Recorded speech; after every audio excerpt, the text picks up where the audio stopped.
Daily Cyber Briefing for Tuesday, the 28th of February. I'm Stephen Ridgway. More information has been coming out about the LastPass compromise from last year.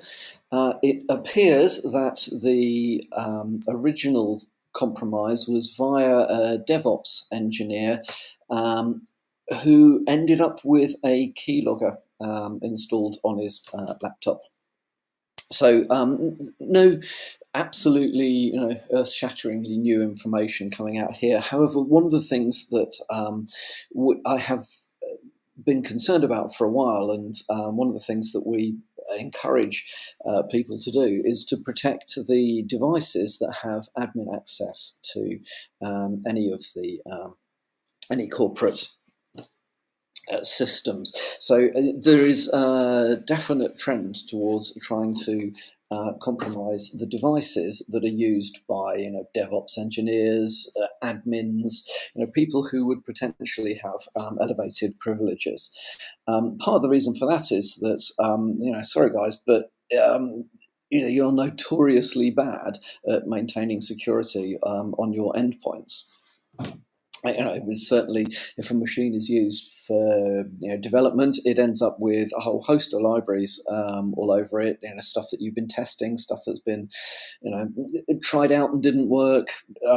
Keeping on top of it all and keeping it all up to date and secure is hard. There's also a tendency to be a little bit. How do we put it? You're a little bit liable to turn off things like antivirus just to see whether it was that was causing the problem. So, as a group of people, I can't say that the developers and other administrators are squeaky clean in this respect, because I've been there and I've done that myself. So. Very strongly advise organisations to think about protecting those devices which can access or have admin access to any of the backend systems, be those on-prem systems or cloud systems. It doesn't really matter. So, if you're thinking about endpoint protection, your crown jewel devices need to be very much under control, have good visibility on them, but make sure you've got visibility. And even if you can't have technical security controls consistently on these devices, make sure that you always do have good visibility about what's going on admin laptops or developer laptops or devices, because as you can see, this isn't the only one where the LastPass breach isn't the only one where DevOps or admin laptops have been the focus for that initial attack vector. It is increasingly common. So think about that one as you are thinking about how to get good visibility and good protection across the whole estate. So there have been a couple of bits of new malware that I'd like to just bring to people's attention. There is a new Exfiltrator 22, it's called, which is a post-exploitation kit, and it's linked to Lockbit ransomware. Looks like it's been developed by some former Lockbit affiliates, and it has got some things in common. It is a well-written piece of malware with extensive anti-analysis and defense evasion techniques built in. It's available for as a subscription. So the price ranges from, $1,000 a month is being quoted, and $5,000 for lifetime access, including continuous updates and support. So isn't that good? You get support on your malware. This particular piece of malware aims to do things like establish reverse shells with elevated privileges. It can upload files to the breached system or download files onto a host C2, keyloggers. It has a ransomware module. It can capture screenshots. It can run VNC for real-time access. It's as the ability to maintain persistence between reboots. It worms, so it will spread. You can extract data via it. There's a load of stuff it can do. But I think the most certainly the thing to focus on most is that it is using sophisticated anti-detection techniques. So worth having a look. There are just a few indicators of compromise in the article that we will link here. Not many, but it may be the starting point if you want to do some investigation into some of this stuff. Would recommend that you check to see whether the use cases you've got on your SIEM do cover the things that are being identified here, and have a look. If you think you may be targeted by this particular group, then yeah, it is worth spending a little bit of time understanding this one. And then there is another piece of malware, PureCryptor, targeting governments via Discord. Usual chain, phishing leads to a download.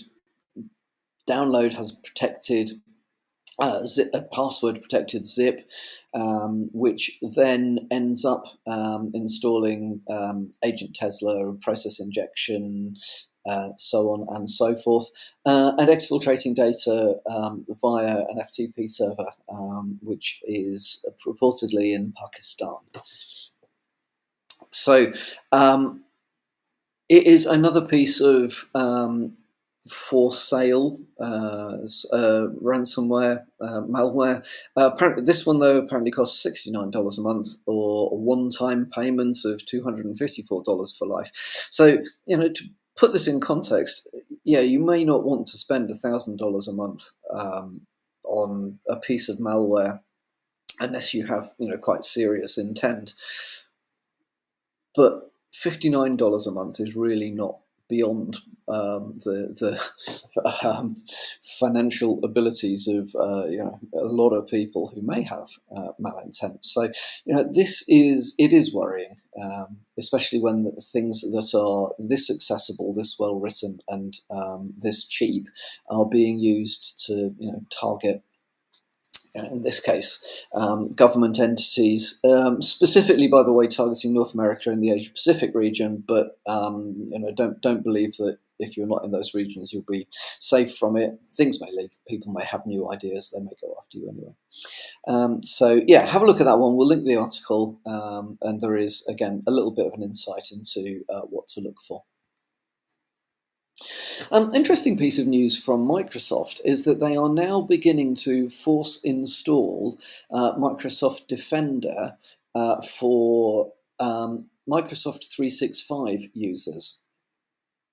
So it is not the same as Microsoft Defender Antivirus, because that's a Windows component. This is Defender for Individuals. It's a standalone Microsoft 365 app, and it works with a central dashboard that helps monitor Windows, macOS, iOS, and Android devices. Provides safety alerts, recommendations, real-time warnings. Malware protection is available for Windows, macOS, and Android. Web protection is available for iOS and Android. On Windows, the web protection, by the way, is provided by the built-in Windows security solution, so you get the same output. I mean, yeah, I think this is potentially a good idea. However, force installing this is a curious way forward, and it would be interesting to know what people think about whether your software providers should be force installing security software onto your devices or not. I'm somewhat uncertain as to whether that's the right approach to take or not, but it is coming. Finally, I came across a very interesting piece of research, which was actually published this morning from the Newcastle University and Holloway University in London. computer scientists, as they say, have been looking at the security risks presented by using pet trackers. So pet tech is quite a growing area at the moment. There are devices that you can attach to the collar of your cat or your dog to see where they are. Finding a lost dog a little easier with this sort of stuff. And if you've ever been a cat owner, you will know that knowing where they've gone is actually quite useful, as they only come home when they choose to. There are also now devices which help you to monitor the health of your animals. So there's a growing amount of space information in this space out there. However, it does appear that a lot of these apps are not well written. They tend to be quite cheap, and consequently the effort put into developing them hasn't been particularly high. So a couple of areas that were called out particularly for attention here. One is that password vulnerabilities were rife. There are a lot of apps that send user login details in plain text through HTTP, not HTTPS. Quite why, I don't know. I mean, it's not difficult, is it, to do HTTPS these days? But a lot of these apps haven't. So if you're able to sniff network traffic, which is pretty much anybody with intent plus anybody who's on the backbone of the internet, can gain username and password logins for the apps. And there was also concern about the amount of information that is being grabbed from the apps by trackers. Trackers are, they're gathering information about the person using the application, how they use it, what smartphone it's on, so on and so forth. The usual sorts of stuff, the stuff that we're all a little bit concerned about when, other apps start to collect information about what you're doing with your device. Exactly the same sort of stuff here.